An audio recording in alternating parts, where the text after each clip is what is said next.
I swore I would never let him touch my daughter's life again. But 18 years later, I froze as I watched her walk onto that stage under the blinding lights. She introduced herself using his last name. I had hidden the truth for 18 years to protect her, yet a single minute of live television turned me into a liar. Someone had led her there not to reunite us, but to destroy me. My name is Harper Quinn. I am 39 years old, and for nearly half my life, I have been running from a ghost who lives on the cover of Forbes magazine. I remember the exact texture of the leather sofa in that penthouse when I told him. I remember the way the city lights of New York blurred through the floor-to-ceiling windows when he did not say a word. I had expected fear. I had expected anger. I had not expected him to simply vanish. He left the apartment while I was in the bathroom washing my face. When I came out, the closet was not empty, but the air felt vacant. My phone buzzed on the glass coffee table. It was a text message. "Don't look for me. You will be taken care of." That was it. No goodbye. No apology. Just a transactional dismissal. I tried to call him back, but the line went dead. The number was out of service before I could even draw a second breath. 2 days later, a man I had never seen before knocked on the door of my tiny sublet in Queens. He did not introduce himself. He just handed me a thick manila envelope and a document clipped to a clipboard. "Sign this," he said, his voice flat. "It is a standard non-disclosure agreement. The cash in the envelope is an initial installment. There will be more if you remain cooperative." I looked at the cash. It was stacks of $100 bills. I looked at the paper. It demanded my silence in exchange for a monthly stipend, contingent on the fact that I never claim paternity and never speak the name Nolan Reeve again. I felt bile rise in my throat. I tore the paper in half and threw the envelope at his chest. "Get out," I whispered, my voice shaking. "Tell him I don't want his money. Tell him—" I could not finish the sentence. I slammed the door in his face. I did not take a cent, but the fear stayed. They knew where I lived. They knew I was pregnant. I ran. I moved 3 times in 6 months. I gave birth to Willa Quinn in a state hospital in New Jersey, listing the father as unknown on the birth certificate. I built a fortress around us. I worked the graveyard shift at Seabrook Client Care, answering angry calls from strangers about their internet bills while Willa slept in a playpen next to my desk. During the day, I drank cheap coffee and studied for my data analysis certification until my eyes burned. My rule was simple. No social media, no digital footprint, no photos of Willa online. We were invisible. For 18 years, it worked. Willa grew up smart, fierce, and dangerously curious. We were a team against the world. Then came the internship. It is a prestigious scholarship program. "Mom," Willa had said 2 weeks ago, her eyes bright. "They pay for everything. It is for future leaders." She was evasive when I asked for the company name. She said it was an umbrella organization for various nonprofits. I was tired. I was working double shifts. I let my guard down. I wanted her to have the things I could not give her. Then the packages started arriving. First, a pair of shoes that cost more than my rent. Then, a dress. It was midnight blue silk, elegant and understated. There was no return address, just a card that read, "For the gala." "Who sent this?" I asked, holding the silk between my rough fingers. Willa looked away. "The program directors? They want us to look professional for the donor dinner." I felt a prickle of unease on the back of my neck. "Willa, nothing is free. You know that." "You worry too much," she said, grabbing the dress. "Just let me have this one night." "Mom." "Please." Tonight was that night. The apartment was quiet. Willa had been picked up by a town car 2 hours ago. I sat on my worn beige couch and turned on the television. I flipped through the channels, looking for noise to drown out my anxiety. I stopped on a local news station broadcasting a charity live stream. The banner at the bottom of the screen read, "The Reeve Foundation Annual Gala." My blood turned to ice. I reached for the remote to turn it off, but my thumb froze over the power button. The camera panned across a ballroom filled with crystal chandeliers and people who looked like they owned the world. Then, the camera focused on the stage. Nolan Reeve walked out. He looked older, the gray at his temples carefully styled, his suit tailored to perfection. He smiled that same charming smile that had ruined my life 20 years ago. "Tonight," Nolan said into the microphone, "we are not just looking at profits. We are looking at people. I am proud to introduce the new face of our Future Leaders Initiative." He gestured to the side of the stage. A girl walked out. She was wearing the midnight blue dress. She looked beautiful. She looked terrified. She looked exactly like me. The chyron on the screen changed. It did not say Willa Quinn. It read Willa Reeve. I dropped the remote. It hit the floor with a crack. I watched my daughter stand next to the man who had paid a stranger to silence me. She looked into the camera, and for a second, I thought she could see me, but she wasn't looking for me. She was smiling at him. "Thank you, Dad," she said. The word hit me harder than a physical blow. He had not just found her. He had stolen her, and he had put her on national television to make sure I knew that no matter how far I ran, he could always reach out and take what he wanted. I drove my rusted sedan like a getaway car, ignoring the red lights that blurred into streaks of angry neon against the rainy windshield. The Grand Meridian Hotel loomed ahead, a fortress of glass and steel that screamed exclusion. I abandoned my car at the valet stand, tossing the keys to a stunned teenager in a red vest, and sprinted toward the gilded revolving doors. I made it exactly 3 feet inside the lobby before a wall of black suits intercepted me. "Ma'am, I need to see your invitation," the lead security guard said, his voice heavy with a boredom that suggested he threw out people like me for sport.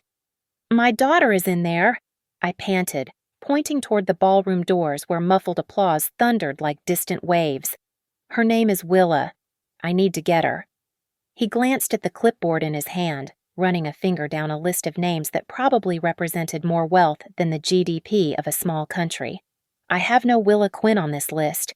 I have a Willa Reeve, but she is with her parents. You need to leave, now, her parents." The words felt like a physical slap. I backed away, my hands trembling, and looked up at the massive monitors mounted on the lobby walls broadcasting the event live. There was Nolan.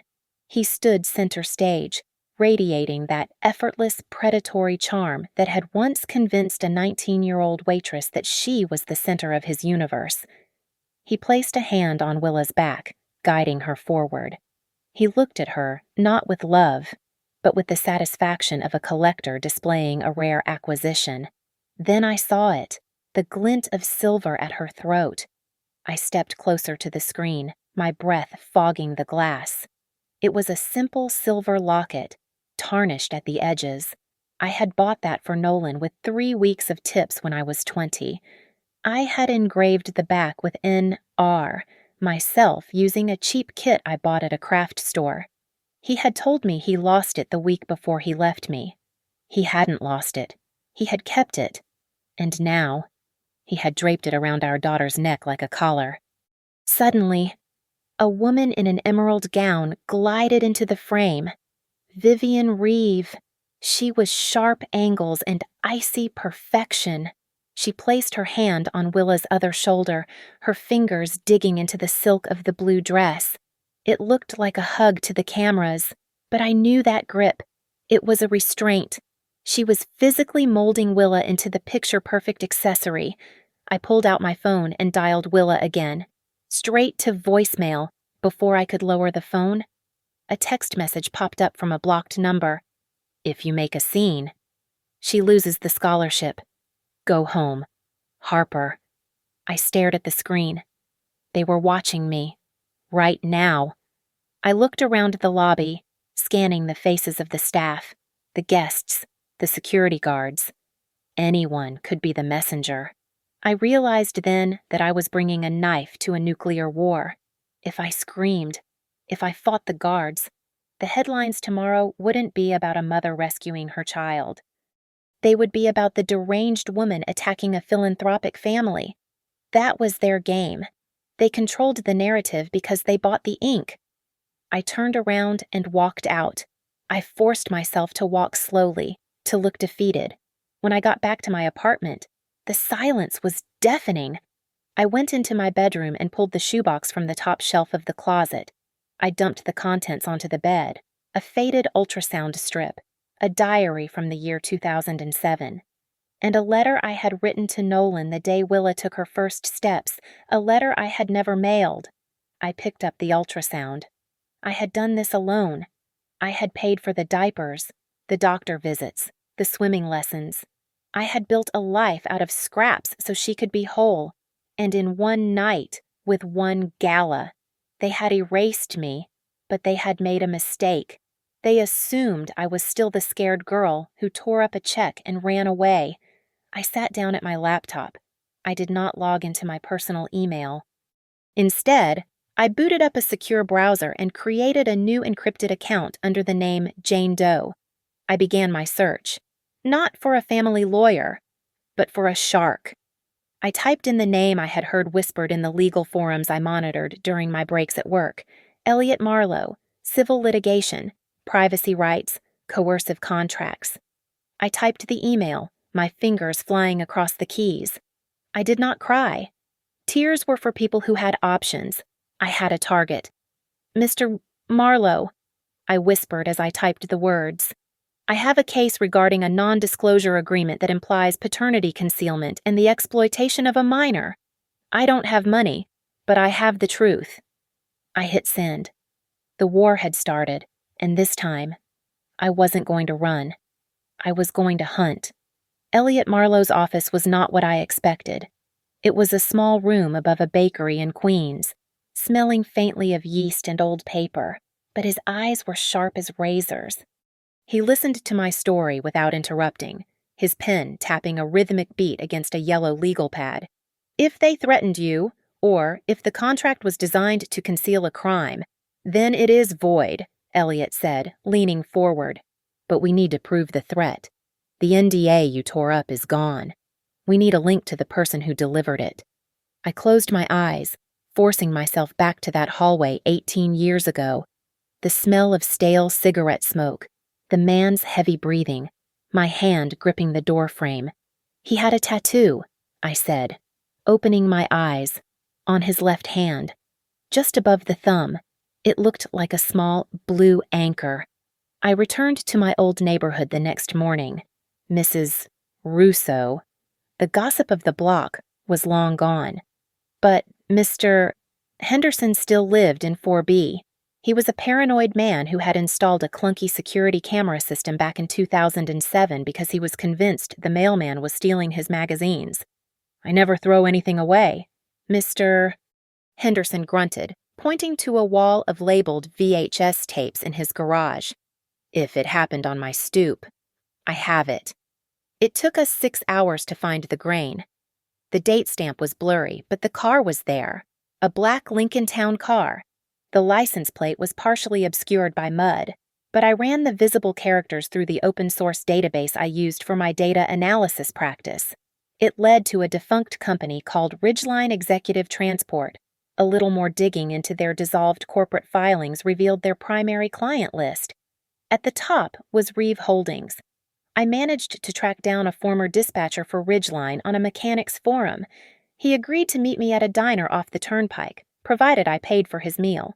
He was a man named Miller, with grease under his fingernails and a bitterness that time hadn't scrubbed away. I remember that night, Miller said, tearing into a burger. We didn't usually do drop-offs in Queens. The driver, distinct tattoo guy, was named Sal. Dead now. Heart attack 2 years ago. My heart sank. But Miller wasn't finished. But here's the thing, he continued, lowering his voice. Sal told me about that run. He said the instructions didn't come from the kid. They came from the suit who was riding in the back of the trailing car. Nolan Reeve wasn't the one calling the shots that night. He was crying in the back seat. Someone else gave the order to deliver the package to you, who I asked. Sal didn't get a name, just saw a guy handing over the envelope to Sal. But he said the guy signed off on the mileage log with initials. C. V. I went back to my laptop. I searched the internal legal filings for Reeve Holdings. I cross-referenced the initials with their payroll. Calder Voss. He was currently listed as the general counsel for the Reeve Foundation. I dug deeper into the dark web of legal settlements. His name appeared on dozens of sealed documents. And then I found a cached version of a retracted article from a university newspaper in Vermont. The headline read, "Student claims scholarship revoked after refusing NDA." The details were vague, but the pattern was identical to the threat I had received. Money. Silence. A scholarship used as a leash. I called Elliot to tell him about Calder Voss, but he cut me off. "Harper, you need to come to my office," Elliot said, his voice unusually tight. I requested an audit of the access logs for Willa's birth certificate at the county clerk's office. I claimed identity theft. "What did you find?" I asked, gripping the phone. "Someone accessed the physical file 3 months ago," Elliot said. "They didn't just stumble upon her at the gala. Harper, they have been watching her. They waited until the exact moment she turned 18 so they could bypass you legally. This wasn't a reunion. It was an extraction." I dropped the phone on my desk. The room seemed to tilt. They knew. They had known for months. They watched my daughter blow out her birthday candles, waiting for the clock to strike midnight so she would legally be an adult, stripping me of my ability to block them. I had to tell her. I had to tell her everything. But as I grabbed my keys, a terrifying thought paralyzed me. If I told her now, while she was dazzled by the lights and the promises of a father she had always wanted, I wouldn't look like a protector. I would look like the villain they were painting me to be. I had to give her the truth, but if I gave her too much, I would break her. And if I broke her, they would be the ones to pick up the pieces. I waited in the kitchen until 3 a.m. When the lock finally clicked, the sound echoed like a gunshot in the silence of our small apartment. Willa walked in, still wearing the midnight blue dress, but the magic of the evening had worn off, leaving behind a sharp, defensive edge in her posture. She did not look at me. She walked straight to the refrigerator and pulled out a bottle of water, her movements stiff and deliberate. "Willa," I said, my voice sounding brittle to my own ears. She slammed the refrigerator door shut. "I am tired. Mom, I don't want to do this tonight." "We are doing this tonight," I said, standing up. "I saw the broadcast. I saw the name on the screen. Who told you that you were a Reeve?" Willa turned to face me. Her eyes, usually so warm and open, were cold. "No one told me. I found out." I took a DNA test. The room seemed to spin. I gripped the edge of the counter. You what?" "I took a test," she repeated, her voice rising. 6 weeks ago, someone sent a kit to the house. It was anonymous. There was a note inside. It just said, 'You deserve to know who you are.' So I used it, and when the results came back, they matched with a sample that was already in the database. A first-degree relative match. Nolan Reeve. I felt the blood drain from my face. It was not just surveillance. It was active manipulation. They had not just waited for her. They had baited a hook and waited for her to bite. They knew exactly where to strike at the teenage heart that always wonders what if. "Willa, that kit wasn't a gift," I said, stepping toward her. "It was a trap. They wanted you to find them, or maybe they knew you would never tell me the truth." Willa shouted. He didn't deny it. "Mom, tonight, backstage." He looked at me and he apologized. He said he didn't know. He said he wants to pay for Stanford. He said there is a position for me at the foundation. He wants to be my father. "He is not a father," I said, my voice shaking with the effort to keep the scream inside my throat. "He is a man who left us in a penthouse apartment with nothing but a text message. He told me to disappear. He didn't want you, Willa. He wanted you gone. I stopped there. I bit my tongue. I wanted to scream about the threats, the men with envelopes, the fear that made me move 3 times in 6 months. But as I looked at her, I saw her trembling hands. If I told her about the danger now, she wouldn't feel protected. She would feel terrified. And terror is a poor foundation for trust. Willa wiped a tear from her cheek, smearing her expensive makeup. That is your side of the story. But you are the one who lied to me for 18 years. You told me my father was dead. You told me he was a nobody. Every time I asked, you changed the subject. She took a step back, putting distance between us. He is offering me a future, she said, her voice cracking. You just want me to stay here, in this apartment, hiding from the world because you are bitter. How can I trust you when you have been the one erasing him from my life? Maybe he left you, Mom, but he is trying to find me. The words pierced my chest. I watched her turn and walk into her bedroom, closing the door firmly between us. I stood alone in the kitchen, the hum of the refrigerator the only sound in the crushing silence. I wanted to run in there and shake her. I wanted to force her to see the monster behind the smile, but I realized then that my word was no longer enough. To her, I was the liar. To her, I was the obstacle. I wiped my own face, my resolve hardening into something cold and sharp. I could not win her back with tears. I could not win her back with stories of the past. If I wanted to save my daughter from the wolves, I had to stop acting like a wounded mother. I had to start acting like a prosecutor. I needed evidence. And I was going to burn their whole world down to get it. I did not need a ski mask or a crowbar to break into Nolan Reeves' fortress.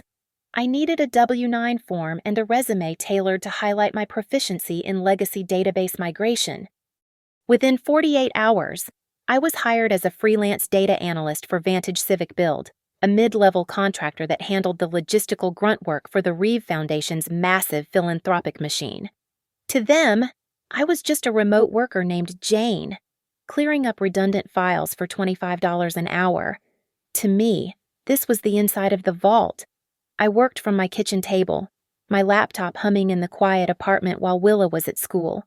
I wasn't looking for money. I was looking for the strings. It took me 3 days to find the pattern. Buried deep in the metadata of the scholarship acceptance forms was a secondary document that did not appear on the public interface. It was titled Attachment C. I opened the file. It looked like standard legalese until I reached paragraph 4. It was a gag order, airtight and vicious. It stipulated that any recipient of the fund was prohibited from making disparaging, critical, or unauthorized statements regarding the Reeve family or their business interests for a period of 10 years. 10 years of silence purchased with a college tuition. I traced the digital signature on the approval chain. It wasn't Nolan. It was Calder-Voss. The timestamps showed he had reviewed and approved every single special case application personally. Then I saw the anomaly. I ran a query for merit-based exceptions, and the system spit out a list of 12 names over the last 5 years. I cross-referenced them with public records. These weren't just gifted kids. One was the illegitimate son of a state senator. Another was the niece of a zoning board chairman.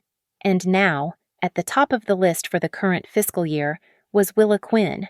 But her file was different. Beside her name, in a column marked for internal notes, was a tag in bright red text PR priority. My stomach twisted. She wasn't an applicant. She was a marketing campaign. I reached for my phone to take a photo of the screen, remembering Elliot's warning. Do not download anything encrypted. Harper. Do not trigger a security flag. Record what you can see with your legitimate access. If you steal the file, you are a criminal. If you document the screen, you are a whistleblower. I snapped the pictures, my hand steady. The next day, I acted on a lead I found in the vendor contact list, Lila Grant, She was listed as the former deputy of communications for Vivian Reeve, but her company email had been deactivated 2 weeks ago. I found her personal number online and sent a text. I know why you left. I know about the PR priority list. I'm Willa's mother. She agreed to meet me in a park in Brooklyn, far away from the prying eyes of Manhattan. Lila was younger than I expected, maybe 28, but she looked exhausted. She chain-smoked slim cigarettes and kept checking her watch. You are playing a dangerous game, Lila said, blowing smoke into the gray sky. Vivian does not lose. She is using my daughter. I said, I saw the file. Why is Willa a priority? Why now? Lila laughed, a dry, humorless sound. You think this is about a family reunion. Nolan's company is about to be hit with a massive inquiry regarding offshore tax evasion. The story is going to break in less than a month. Vivian needs a shield. She needs a heartwarming, human interest story to dominate the news cycle. The long-lost daughter, the repentant father. It is a redemption arc, scripted to the minute. I felt the air leave my lungs. She is a distraction. She is a human shield. Lila corrected, looking me in the eye. Vivian doesn't care about Willa. She hates that the girl exists, but she loves the narrative.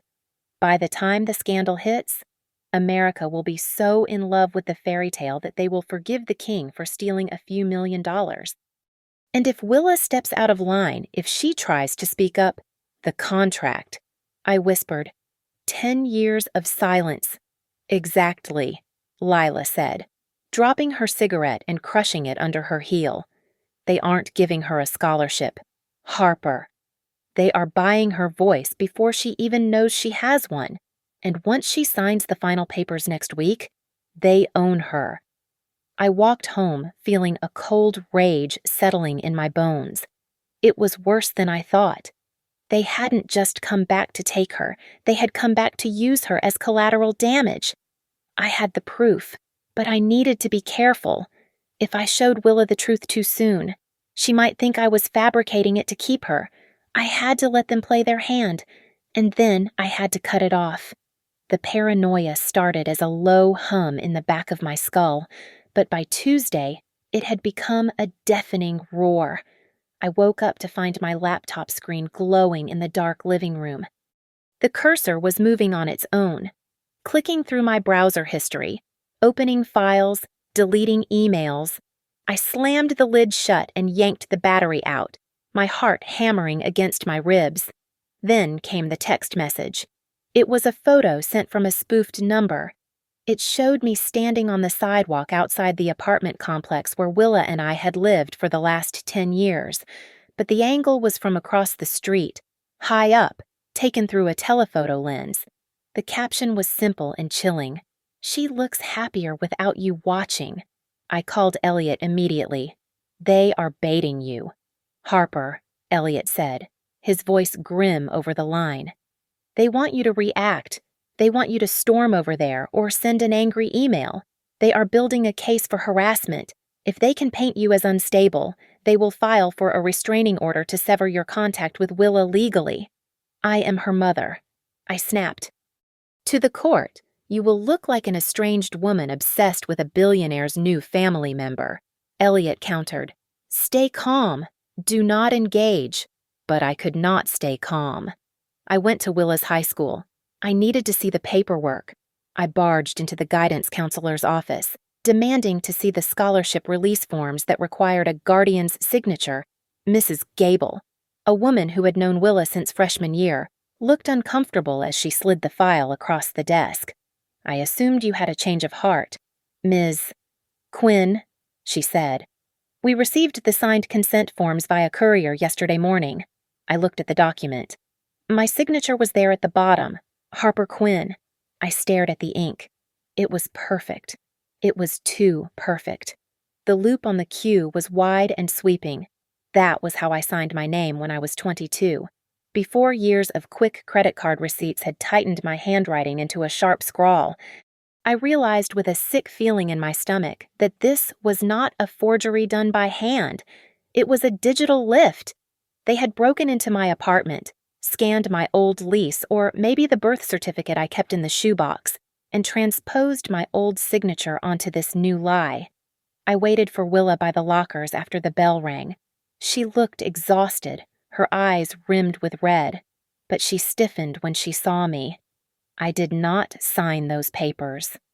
"Willa," I said, holding up the photo of the document on my phone. "Look at this. That is a copy of my signature from years ago. They forged it."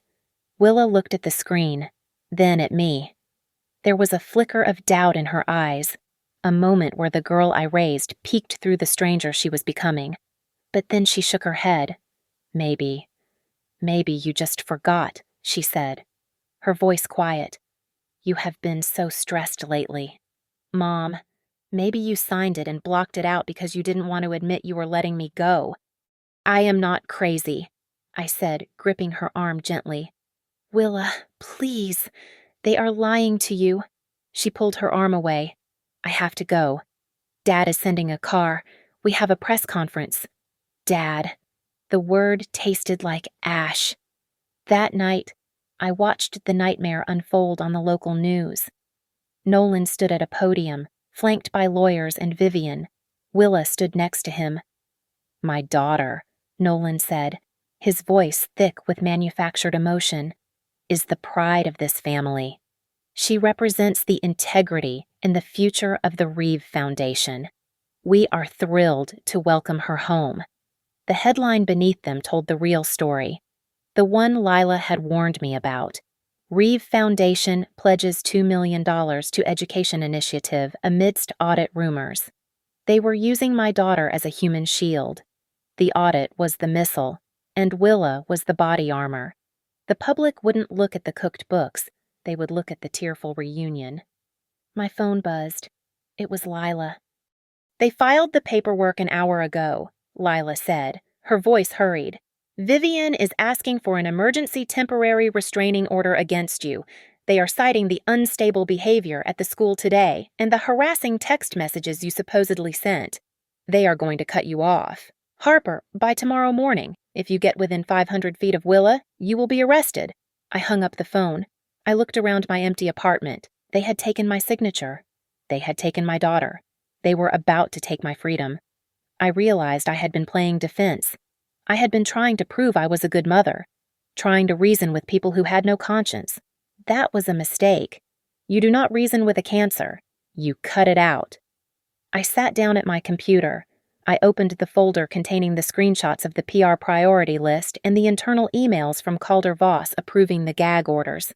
It was time to stop protecting Willa from the truth. It was time to show the world exactly what kind of family Nolan Reeve ran. I wasn't going to be the crazy ex-girlfriend anymore. I was going to be the whistleblower who brought the whole temple down on their heads. The courtroom smelled of floor wax and stale anxiety. We were not in a criminal trial, but the air felt heavy with the threat of incarceration. Elliot Marlowe had filed an emergency motion to invalidate the scholarship contract based on fraud, duress, and forgery. We were not arguing custody. We were not arguing about the past. We were arguing about a signature. "Your Honor," Elliot said, standing tall in his rumpled suit, "we are not here to discuss family drama. We are here to prove that the Reeve Foundation fabricated a legal document to entrap an 18-year-old girl into a decade of silence." He projected the digital analysis of the signature onto the screen. The overlay was undeniable. My signature from the birth certificate, written in 2007, matched the scholarship consent form down to the pixelated trimmer in the final letter. Vivian Reeve did not look worried. She sat at the defense table next to a team of lawyers whose suits cost more than my annual salary. She hadn't come to argue facts. She had come to destroy my character. Within minutes, her lead attorney was painting a picture of me that made my stomach turn. "Ms. Quinn is a woman scorned." The lawyer smoothed his tie, addressing the judge but playing to the reporters in the back row. "She is a low-income worker who sees her daughter's success as a payday. She is jealous, Your Honor. She is trying to sabotage a philanthropic opportunity because she cannot bear to see her daughter thrive without her." I gripped the edge of the table.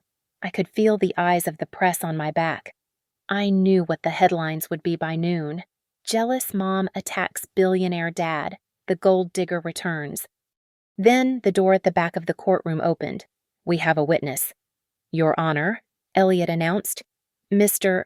Salvatore Moretti." A hush fell over the room. A man walked in. He was older now, his hair thinning, but I recognized the walk. It was the driver. The man who had delivered the envelope. Vivian's lawyer jumped up. "Objection. This witness was not on the preliminary list. He approached us this morning," Elliot countered calmly. "His testimony is relevant to the pattern of coercion used by the Reeve Foundation." The judge allowed it. Sal took the stand. He looked tired. He rolled up his left sleeve, revealing a faded blue anchor tattoo above his thumb. "Mr. Moretti," Elliot asked, "did you deliver a package to Harper Quinn 18 years ago?" "I did," Sal said, his voice gravelly. "Cash and a contract. Who gave you the order?" "It wasn't Mr. Reeve," Sal said, looking directly at the defense table. He pointed a shaking finger. Not at Nolan, but at the man sitting quietly in the back corner of the defense team. It was him. Calder Voss. He handed me the envelope. He told me to make sure she was scared enough to sign. "Why are you coming forward now?" Elliot asked. Sal looked down at his hands. "My son applied for a grant from the foundation last year. They made him sign the same thing. A gag order. They told him if he ever spoke about the unsafe conditions at the construction site where he interned, they would sue him for breach of contract. I realized I was part of the machine that hurt him. I looked at Nolan. He wasn't looking at the witness. He was staring at the table, his face pale. It hit me then. Nolan never got his hands dirty. He let Calder Voss be the monster so he could remain the saint.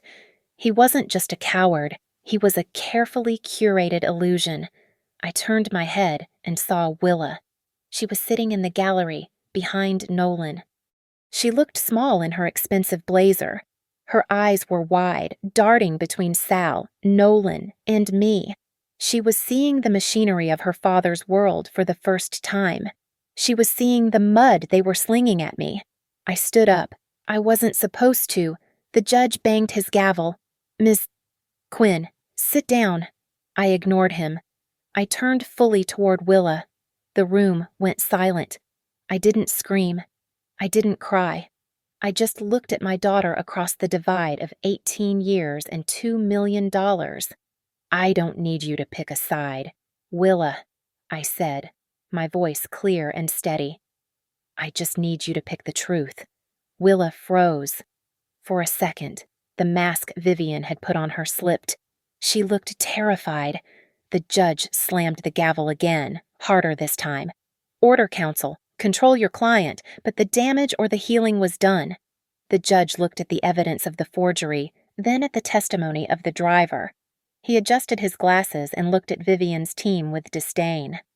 "In light of the testimony regarding potential coercion and the forensic evidence suggesting forgery," the judge ruled, his voice booming, "I am issuing a temporary injunction. The Reeve Foundation is prohibited from enforcing any non-disclosure or non-disparagement clauses against Willa Reeve until a full investigation into the authenticity of the guardian consent form is completed.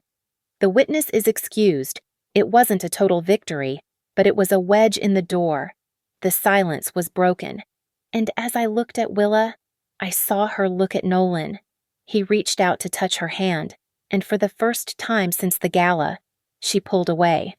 The text message from Nolan gave me coordinates to a dive bar in the Lower East Side, a place where the floor was sticky with spilled beer and the lighting was dim enough to hide a billionaire. I arrived 10 minutes early. When Nolan walked in, he did not look like the titan of industry I had seen on the screens. He was wearing a baseball cap pulled low and a generic hoodie. He looked like a man on the run. He slid into the booth opposite me. His hands were shaking slightly as he reached for the menu, then pushed it away. "You look good. Harper," he said, his voice quiet. "Cut the pleasantries," I said, crossing my arms. Why are we here if your wife finds out you are breathing the same air as me? She will probably sue me for stealing your oxygen." Nolan flinched. He looked down at the scarred wooden table. "Vivian doesn't know." "Harper, you have to believe me. I never wanted to leave you that night. I was 21. My father threatened to cut me off. He said he would destroy you if I didn't disappear. I thought I was protecting you. You protected yourself. I said cold as ice. You let them buy me off with an envelope of cash and a threat. Do not rewrite history to make yourself sleep better." "I am trapped," Nolan whispered, leaning in. "You think I run things. Vivian runs everything. She has files, Harper, things from my 20s, bad investments, illicit transfers. If I step out of line, she leaks them. She owns me." He looked at me with wet, pleading eyes. "But I can fix this for Willa," he continued, his voice gaining a desperate urgency. "I will acknowledge her. I will sign the birth certificate. I will give her the Reeve name publicly and legally. She will inherit a third of the trust. $50 million, Harper. Guaranteed." I stared at him. "And what is the price? Drop the lawsuit," Nolan said. "Withdraw the motion about the signature. Let the scholarship contract stand. If the investigation continues, it will expose everything. Just let it go, and I will make her a princess." I stood up. "She doesn't need to be a princess, Nolan. She needs a father. And you are just a hostage negotiator." I walked out into the cold night air. My phone buzzed. It was Lila. "I found the origin of the DNA kit," Lila's voice said in my ear. "It wasn't random. And it wasn't Nolan trying to reach out. The purchase order came from a private account linked to Vivian's personal assistant." I stopped walking. The streetlights blurred. Vivian sent the kit. She wanted Willa to find them. She needed a new character for her play, and she knew exactly which string to pull to bring my daughter running. It was a setup from the very first second. I went back to my apartment, my mind racing. I had to tell Willa. I had to break her heart to save her life. But when I opened the door, the lights were off. A figure was sitting on my couch in the dark. "Willa," I asked, reaching for the switch. "Don't turn it on," she said. "If they see light, they might check the audio feed." I froze. "What are you talking about?" Willa stood up, in the shadows. She didn't look like a teenager. She looked like a soldier. She walked over to me and held out her phone. "It was recording audio." She pressed stop. "I know Vivian sent the kit," Willa said. Her voice was steady, terrifyingly calm. I saw the return label on the packaging before I threw it away. It was from a medical supply company owned by her holding group. "You knew," I whispered. "Then why?" "Why did you go to the gala? Why are you playing along? 'Cause if I didn't, they would have just come after you harder," Willa said. "And because I wanted access." She pulled a small encrypted flash drive from her pocket. "I am not just smiling for the cameras." "Mom," Willa said, her eyes fierce, "I am inside their network. Every time I go to the Foundation for mentoring, I am using the guest Wi-Fi to map their server. I know about the fake accounts. I know about the payoffs. I know Vivian is holding a file on Dad that keeps him on a leash." I felt my knees give out. I sat down on the floor. I had spent 18 years trying to keep her innocent, trying to keep her away from the ugliness of the world. I thought she was the damsel in distress. I was wrong. She was the spy behind enemy lines. "You are gathering evidence," I said. "I am going to burn them down," Willa said, kneeling beside me. "For what they did to you, for making me feel like I wasn't enough unless I was useful to them. But I can't do it alone. I need someone to analyze the data I am pulling. I need someone who knows how to look for the patterns." She took my hand. Her grip was strong. "I don't want their money," Willa said. "And I don't want his name. I want to show the world who they really are. Will you help me?" I looked at my daughter. She wasn't the little girl I had carried out of the hospital alone. She was a woman who had walked into the lion's den and sharpened a knife. "Yes," I said. "Let's finish this." The countdown to the investment gala felt less like an event schedule and more like the timer on a bomb. Willa sat at my kitchen table, her laptop casting a blue glow on her tired face. She had used her login credentials as the student representative to access the internal executive calendar. "It is not just a dinner," Willa said, her voice tight. "Look at the agenda for Friday night. 7 o'clock, keynote speech by Willa Reeve. 7:30, closing of the Series B funding round. They are using my speech to lock in the investors. Vivian is literally selling shares of the company off the back of my story." I looked at the screen. The investment target was listed as $200 million. My daughter was the bait for a 9-figure catch. "We need to be ready," I said, turning to Elliot Marlowe, who was pacing my small living room. We laid out our arsenal on the coffee table. It was a surgical collection of evidence. We had the digital analysis of the forged Guardian signature. We had the internal emails Harper had screen-capped showing the manipulation of the priority list. And we had the redacted gag order clauses that legally trapped scholarship recipients into silence for 10 years. Then came a ping on Willa's secure server access. A new document had been uploaded to the legal drive. It was an amended trust agreement Nolan had been forced to sign that morning. I zoomed in on the metadata of the addendum. "Got him," I whispered. Right next to Nolan's shaky electronic signature was the verification stamp of the witnessing officer. It wasn't a notary. It was the digital ID of Calder Voss. He had personally overseen the document that stripped Nolan of his voting rights in exchange for burying the audit results. Calder was not just the lawyer, he was the architect. But the real weapon arrived an hour later. Lila Grant met me at the service entrance of my building. She didn't say a word. She just pressed a small black USB drive into my hand and walked away. I plugged it in. It was an audio file, time-stamped from 3 days ago. Vivian's voice cut through the speakers, crisp and terrifyingly cold.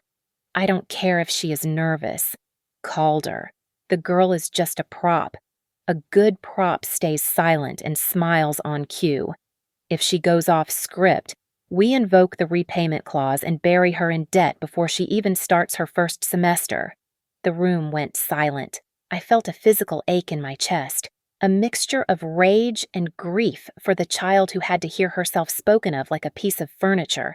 This wasn't just family drama anymore. This was systemic abuse. It was power leveraging fear to silence a victim. Willa stared at the speaker, her face pale. Before she could speak, her phone buzzed. It was an email from the Foundation's legal team. She opened it and read the first line. Her hands started to shake. "It is a formal notice," Willa stammered.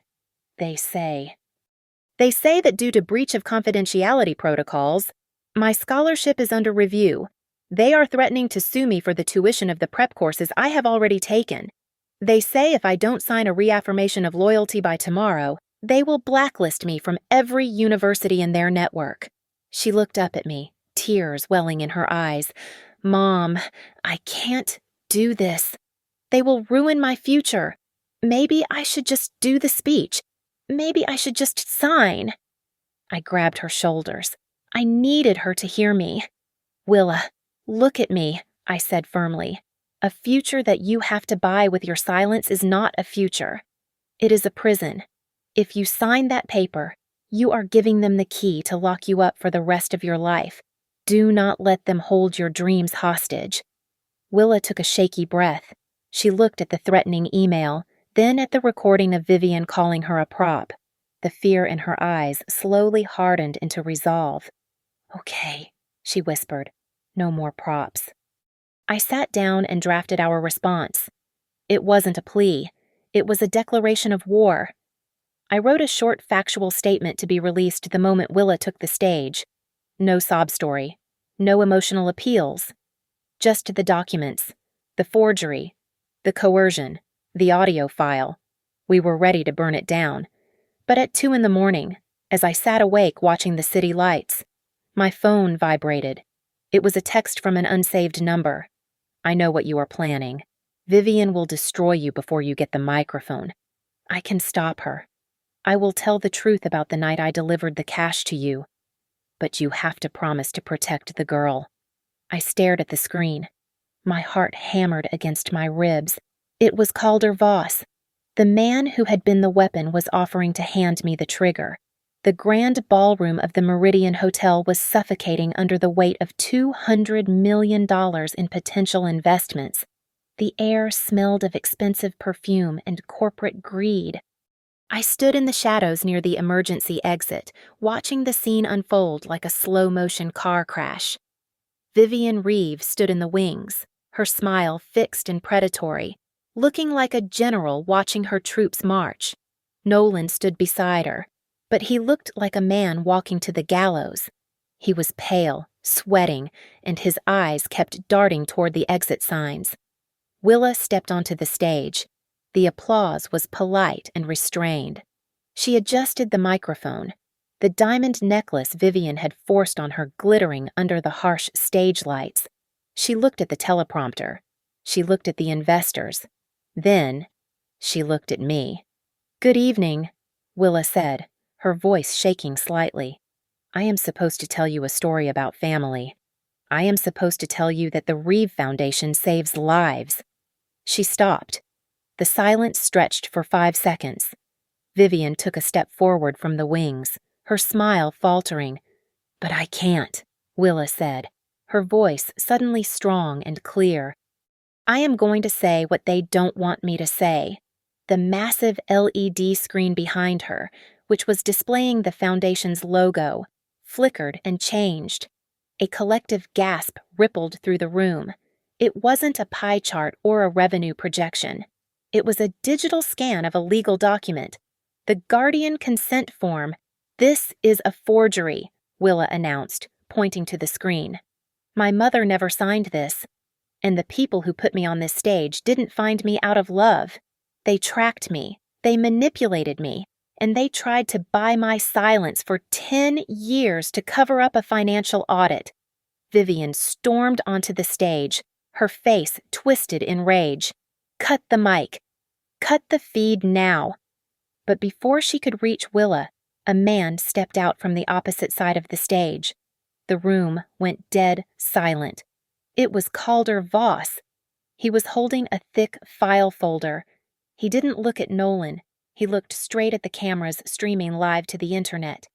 "I am Calder Voss, General Counsel for the Reeve Foundation," he said, his voice echoing in the stunned hall.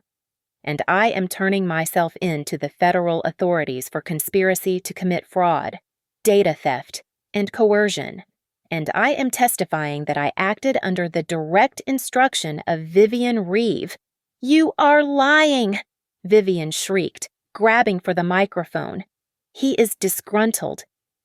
Her voice was drowned out by a sound blasting from the speakers. It was the recording Lila had given me. Vivian's voice, sharp and cruel, filled the room. "The girl is just a prop. A good prop stays silent. If she goes off script, we invoke the repayment clause and bury her in debt." The flashbulbs erupted like a lightning storm. Vivian froze, the blood draining from her face as her own words stripped her naked before the world. Nolan stepped forward, but he wasn't coming to save her. He looked at the crowd, then at Willa, and finally at the floor. "It is true," Nolan said, his voice barely a whisper into the chaos. "I abandoned Harper Quinn 18 years ago. I signed the checks to silence her. I let my wife turn my daughter into a marketing tool because I was too much of a coward to face my own mistakes." The doors at the back of the room burst open. It wasn't more investors. It was the police, accompanied by investigators from the district attorney's office. Elliot Marlowe had timed it perfectly. They had the warrant. They had the probable cause. I walked out of the shadows.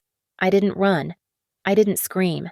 I walked up the stairs to the stage and stood between my daughter and the people who had tried to consume her. The room fell silent again, waiting for the angry ex-girlfriend to scream. I looked at Vivian, who was now being read her rights by an officer. I looked at Nolan, who was weeping silently. "I didn't come here to ask for the past back," I said, looking into the camera lens. I came to take back my daughter's right to a real life. The police led Vivian away in handcuffs. The live stream cut to black, but the damage was permanent. The Reeve Foundation was effectively dead. Nolan sat on the edge of the stage, his head in his hands, watching his empire dissolve. Willa took off the diamond necklace and dropped it on the podium. It made a hollow thud. She walked over to me and took my hand. Her grip was warm and solid. Nolan looked up at us, his eyes red. Willa, I am so sorry. Please. I can still. No, Willa said softly. You can't. She turned her back on him. As we walked down the stairs, a reporter thrust a microphone into her face. Ms. Reeve, what do you have to say to your father? Willa stopped. She looked at the reporter, then at me. My name isn't Reeve, she said. My name is Willa Quinn. We walked out of the hotel and into the cool night air. The sirens were wailing behind us, a symphony of consequences for people who thought they were untouchable. But out here, on the street, it was quiet. I squeezed my daughter's hand. We didn't have millions of dollars. We didn't have a penthouse. But for the first time in 18 years, we were free. And that was worth more than anything they could ever offer. Thank you so much for listening to this story. Please let me know in the comments where you are tuning in from. I would love to hear your thoughts on Harper and Willa's journey. Don't forget to subscribe to the Mia Revenge Stories channel, like this video, and hit that hype button so more people can hear this story.